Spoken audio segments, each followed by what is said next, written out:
ہر پل Jio drama من مرضیاں بن چکا ہے بہت ہی زیادہ انٹرسٹنگ۔ زیادہ جو ہوتی ہے وہ جیسے ہی اپنی امی کو بتاتی ہے کہ اس کو بزنس میں جو ہے وہ حصہ مل رہا ہے، اور ساتھ میں وہ یہ بھی کہہ رہے ہیں کہ جوائن کر لو، تو اس پر اس کی ماں تو بہت زیادہ خوش ہو جاتی ہے، اور وہ کہتی ہے کہ تم دل لگا کے کام کرنا، اور تمہاری تو والدہ کا بہت زیادہ حصہ ہوگا، تو تمہیں تو بہت زیادہ حصہ ملے گا، تم تو زیادہ راتوں برات ہی امیر ہوگی ہو، تمہاری تو کیا قسمت جاگی ہے۔ اس پر وہ زیادہ جو ہوتی ہے وہ بہت زیادہ خوش ہوتی ہے، زیادہ جو ہے وہ حمزہ کو بھی بتاتے ہیں، اس پر حمزہ بھی بہت زیادہ خوش ہوتا ہے، اور حمزہ اس کو یہ بھی کہتا ہے کہ جب تک تمہاری بہن اس گھر میں ہے میں اس گھر میں بالکل بھی نہیں آؤں گا۔ اس پر وہ کہتے ہیں کہ وہ چلی جائے گی جلدی، آپ کو فکر کرنے کی ضرورت نہیں۔ دوسری طرف منشا جو ہوتے ہیں وہ بہت زیادہ ریڈی ہو جاتی ہے، اور ریڈی ہونے کے بعد جیسے ہی وہ نیچے آتی ہے تو اس کے پھوپھا دیکھ لیتے ہیں، اور اس کے پھوپھا کہتے ہیں کہ اترا مجھے تم سے بات کرنی۔ اس پر وہ کہتے ہیں کہ ہاں بولے کیا بات ہے۔ اس پر وہ کہتی ہے کہ کوئی بات کرنے کے لیے ہے، میں نے تمہیں یہاں پہ بلایا ہے، یہاں پہ بیٹھو، تم سے بات کرنی ہے۔ اس پر جیسے ہی منشا وہاں پہ بیٹھ جاتی ہے تو منشا کے پھوپھا جو ہوتے ہیں اس کو کہتے ہیں کہ تم عدت میں ہو، تمہیں پتہ ہے نا کہ عدت میں کیسے رہتا ہے، اور تم جو اتنی سجی سوری ہو، تم نے کلر دار کپڑے پہنے ہیں اور اتنی زیادہ پرفیوم جو لگائی ہوئی ہے، یہ سب کچھ نہیں لگانا۔ اب تم ایسے کرو، زارا کے جو کپڑے ہیں نا وہ پہن لینا، وہ پہنتے ہی سادہ کپڑا ہے، نہیں تو ایسا کرنا جب وہ آئے گی میں خود اس کو کہہ دوں گی، وہ تمہیں کچھ کپڑے نکال کے دے دے گی۔ اس پر جو ہوتی ہے منشا وہ کہتی ہے کہ کیا ہو گیا پھوپھا، میری ذرا سی طلاق کیا ہوئی، آپ نے مجھے گرا ہوا ہی سمجھ لیا، وہ ہمیشہ سے میری اتر پہنتی آئی ہو، آج میں اس کی اتر پہنوں گی۔ اس پر جو ہوتی ہے منشا کے پھوپھا وہ کہتی ہے کہ یہ جو وقت ہے نا، وقت انسان کے اوقات بدل کے رکھ دیتا ہے، اور تمہاری آج اوقات بہت زیادہ بدل گئی ہے، کل وہ بیچاری تھی، آج تمہیں سب لوگ بیچاری سمجھتے ہیں، اور تم اگر آج کے بعد تم نے اس کے بارے میں کچھ بھی بولنے کی کوشش کی نا تو مجھ سے برا کوئی نہیں ہوگا۔ مجھے لگتا ہے کہ اب تم میری بات سمجھ گئی ہو، اگر سمجھ گئی ہو نا تو یہاں سے چلی جاؤ۔ اس پر منشا جو ہوتے ہیں وہ بہت زیادہ غصے میں پھوپھا کو دیکھتی ہے، اور وہاں سے اپنا موبائل اٹھاتی ہے اور اوپر چلی جاتی ہے۔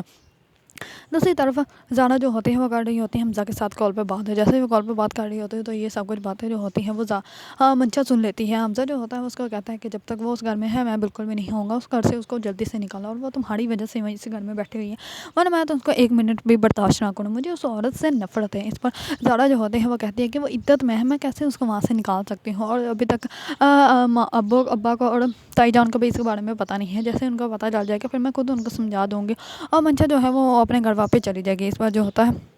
حمزہ وہ کہتا ہے کہ جو بھی ہے لیکن امی کو بتا دینا، اگر وہ پوچھیں گے نا کہ حمزہ کیوں نہیں آتا، ان کو بتا دینا کہ میں تمہاری وجہ سے نہیں آیا۔ اس پر وہ کہتی ہے کہ کیا مطلب میری وجہ سے نہیں آنے۔ اس پر وہ کہتا ہے کہ بس ٹھیک ہے، تم جلدی سے اس کو نکالو، بس میں اس کو نہیں اپنے گھر میں برداشت کر سکتا، میں نہیں چاہتا کہ میری زندگی میں اس کی جو ہے منحوسیت پڑے۔ یہ جیسے ہی منشا سنتی ہے تو منشا بہت زیادہ غصے میں آ جاتی ہے۔ منشا کہتی ہے کہ وہ تو میرا تھا نا، مجھ سے محبت کرتا تھا، اس زارا نے اس کے اوپر کیا جادو ٹونا کر دیا ہے کہ وہ جو ہے وہ مجھ سے نفرت کرنے لگ پڑا تھا۔ وہ بہت زیادہ غصے میں آ جاتی ہے، اور آ کر زارا کے روم میں آ کر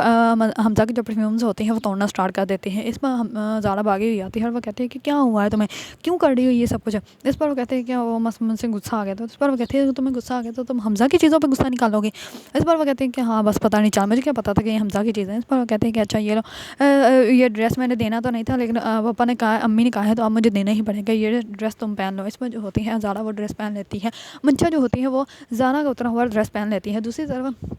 جیسے ہی منشا جو ہوتی ہے وہ نیچے آتی ہے تو آ کر اپنے پاپا کو کہتی ہے کہ میری جاب کرنے پہ تو آپ کو بڑا اعتراض تھا لیکن زارا کی جاب کرنے پہ آپ کو ذرا بھی اعتراض نہیں، اس کو تو آپ خود شاباشی دے رہے ہیں کہ تم جاب کرو، یہ کیا بات ہوئی۔ اس پر وہ کہتی ہے کہ بی بی تمہارا وقت اور تھا، اس کا وقت اور ہے، تمہاری طرح یہ لوگوں کے منہ مارنے کے لیے جاب نہیں کر رہی تھی، بلکہ اپنے خاندان میں جاب کر رہی ہو، اس کے خاندان والے ہی وہاں پہ ہیں، تمہاری طرح نہیں ہے اس کا تھا، اور تم جو ہو اپنا کمپیریزن جو ہے وہ زارا کے ساتھ کرنا اب چھوڑ دو، تمہاری وہ اوقات نہیں ہے۔ دوسری طرف منشا کی والدہ جو ہوتی ہے وہ بہت زیادہ ماڑ ہوتی ہے، اسے ہر وقت ہی منشا کے بارے میں خیال آتا رہتا ہے، اور وہ سوچتی ہے کہ پتہ نہیں وہ کہاں ہوگی، کس حال میں ہوگی میری بیٹی۔ اس پر وہ کہتی ہے کہ پتہ نہیں میری تربیت میں کون سی کمی رہے گی جو میری بیٹی جو ہے وہ مجھ سے اتنی زیادہ دور ہوگی۔ اس پر